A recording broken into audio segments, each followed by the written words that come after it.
And so in that space of now really deeply understanding these three roots of where this self-doubt would be stemmed, where it comes from, what is the first step to healing, to understanding and to healing? The first step is always recognition, awareness. Because if we're not willing to recognize that there's something that's hurting us or bothering us right now, then what we're doing is we're letting our ego, we're letting our protective identity shelter us from seeing the truth, shelter us from seeing where we're hurt, yes, but also shelter us from seeing how we can grow from that hurt. So the first step is awareness. And I actually tell people that awareness is like a light bulb, right? So imagine you're in a bedroom. This is one of my favorite examples. You're in a bedroom and you're asleep on your bed, and you suddenly hear like this like weird thing rattling under your bed, and you're like, oh my God, what could it be? Could it be like a boogie monster? Could it be like something else, some like creepy animal, a snake? You have no idea because it's dark. And so you're like, you're afraid. But one day you get up and you switch on the light, and then you're like, whoa, it's just a cat that made its way into my bedroom. Now that you see it, you're not only not afraid, but you're like, what do I do with this cat? Either I can switch off the light and go back to bed in ignorance, or I can take the cat and put it outside, put it in a cage, whatever else you need to do. So awareness is the biggest step, which I think we're in today's world, we're trying to get more aware of. But spiritual bypassing, this thing where we also think, oh, I read all the inner work books, I go to church, or I go to this religious organization excessively. Like I do those things, but when you do them excessively as a justification, that's again ignoring the problem. Once you have the awareness, my favorite question is always to go backwards. Go backwards, ask yourself why. I think you can ask yourself an unlimited amount of whys. You know when you're talking to a kid, maybe a niece or a nephew, and they're like, oh my God, look at the moon. And they're like, why is the moon white, Uncle Yats? And you're like, oh, that's because of the rocks that are like on the moon. But why are the rocks on the moon like that, Uncle Yats? And you're like, God damn it, how many of these am I going to have? How many whys can you have? But the truth is, if you keep going back with all those whys in your life, you almost always come back to the cause. And the cause inevitably almost is in your childhood. And the reason it's in your childhood is because that actually is scientifically proven through child psychology. That's when you first create your strongest impression of yourself. So the rest of your life is actually just reenacting everything that happened in your childhood. So if you want to change it, and you're just changing the symptoms right now, you're just changing the small factors that show up right now, you're just putting a Band-Aid on a wound. But if you go why, you're willing to go all the way back to see where the self-doubt comes from. And then you can tell yourself, okay, I want to change the story. Now, one last piece I want to add about that, about changing the story, which is why reparenting is so important. People are like, well, how can I change the story? I've already lived this and I'm an adult now. Like, how the fuck do you expect me to go back and do that, Yats? I feel like I believe in God, the universe, etc. I feel like whoever is up there created us so intricately with all the questions and the answers within us, because your brain is capable of, when you slow down your brain vibration. So right now we're in a beta state, which is like very active and like you're very reactive. You're not really absorbing much. You're just like hyperactive and getting ready to like function. When you slow it down to like the subconscious state, where just before you go to bed, just when you get up, deep meditations, your brainwaves are so slow that they will absorb anything you give them, which is how people have taught themselves like languages like crazy in a few days, just by spending that time in those absorptive states. It also means that you can actually fool your brain into recreating a new identity for itself, as long as you're working in those parameters of the brainwave. So you can actually tell your brain a whole new story about yourself. If I went into my subconscious every day and I said, I'm Caucasian, I'm Caucasian, I'm Caucasian, I'm Caucasian, it's so funny. It won't matter what the world tells me, because I will believe I'm Caucasian and I'll act like it. It's so incredible. So when you use the same story to go back to going to those deep brainwaves and telling yourself, I am loved, I am loved, I am important, I am a child who's valued. My story, you imagine the same moments of trauma, of like invalidation where someone ignored you, and instead you recreate that story when now you pick up that same child and you hold them close.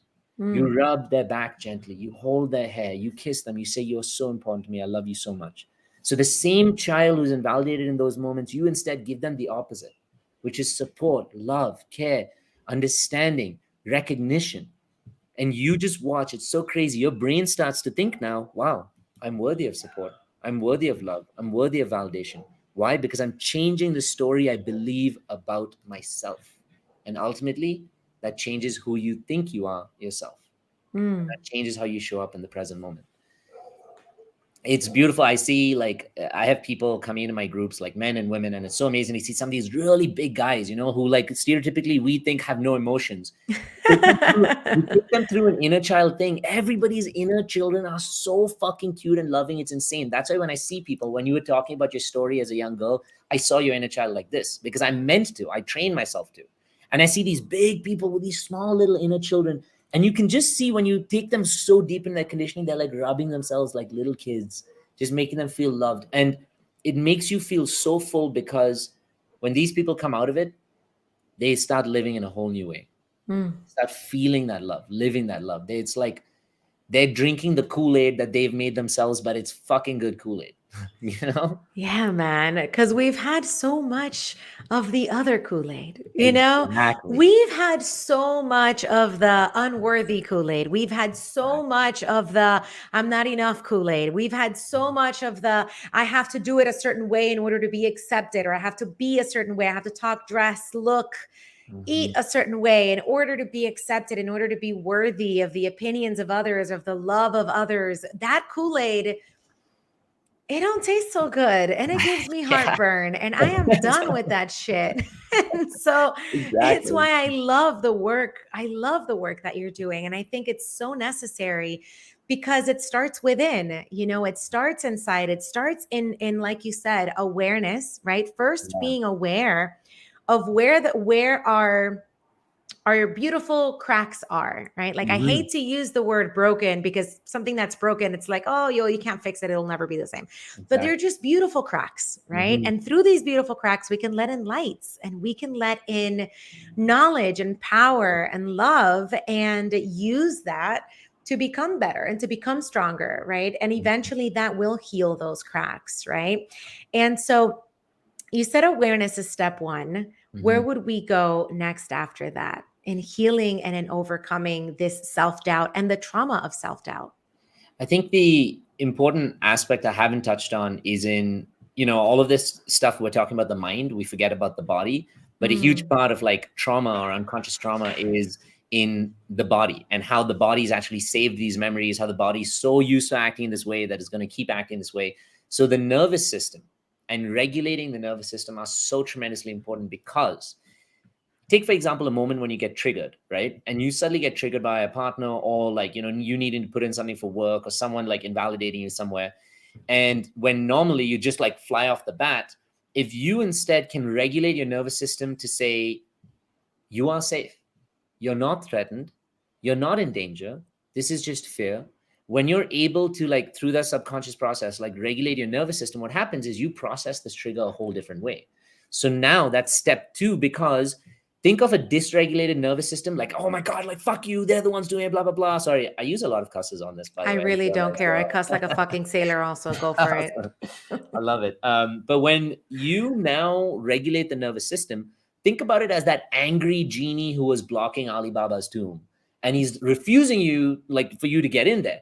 And now, by you regulating the nervous system, the genie's like, "All right, I'm gonna head out, smoke a doobie, and chill or something." So the genie now steps away. Your nervous system is calm. Now you have access to your memories. Now you have access to the reason behind the trauma. So step two is regulating the nervous system and creating safety. You need to do this. I cannot like emphasize this enough for people, where they need to have at least 5 to 8 minutes every morning of just breathing, sitting with yourself, being able to just, if you can, meditate, grounding your nervous system, because then when you do get hit by trauma, it doesn't hit you as bad. When you do get hit by triggers, you don't feel as bad. Once you Mm, regulate that, step three then is to ask yourself, why is it that this hurts me so much? Why is it that this moment of when I have to put in this deadline thing for work, that I'm really working so hard at this point, that I'm trying to prove myself to this partner, or I'm trying so bad, or I'm waiting so much for their text? Why does it hurt me so much? mm, What am I afraid of? When we ask ourselves these questions, now, like I said, we're bringing everything back to us, right? We're not projecting out to the other person because it's so easy to do that. That's not the kind of work we do. So you want to go deep and you say, what am I afraid of? The answer will almost always be, I'm afraid that if I don't text them so much, they're going to forget me and leave. Okay. One fear. I'm afraid that if I don't keep working, that I'm not going to be able to like get enough people coming in. I'm afraid that if I don't keep putting out posts, I'm not going to get enough leads, which means I'm not going to have people doing the gauntlet or any of my other programs, which means I'm not going to be able to pay my employees. Okay. That was my fear that I basically brought up here clearly. Any of those fears where if you track them down, you look at the fear and then you ask yourself, is this really true? Or is my scarcity making it true? Mm. You ask yourself, then you go even further and you say, what happens if that partner does leave me? What happens if I'm not successful at work? What happens if I don't get this to go exactly the way I want to? Then your next thing is, maybe it's not so bad. You may look at all the answers and say, oh, then this won't happen, this won't happen. But the baseline of it all is, then someone won't love me. I'll be alone. My parents won't approve of me. If I don't have success, what will society think of me? All of those things, you keep narrowing them down question by question. You'll come back to the fact of saying, wow, maybe I need to show up better for myself. That's all it is. Maybe I just need to think about myself more. Maybe I need to sit myself in the quiet, in the alone time, and learn to love myself more. Maybe I need to appreciate myself without the noise. Maybe sometimes I need to disconnect from the pressures of the world, the judgments. Maybe I need to create my own opinions of who I am. All of that comes down to like, what is my identity of the self? Just as what we started in the conversations, what we're ending up with here. And it's all just a wounded projection of that. Hey, and welcome to the Inner Yats YouTube page. If you like our content, make sure you click the like and the subscribe button so that you get more of these amazing videos that keep coming your way.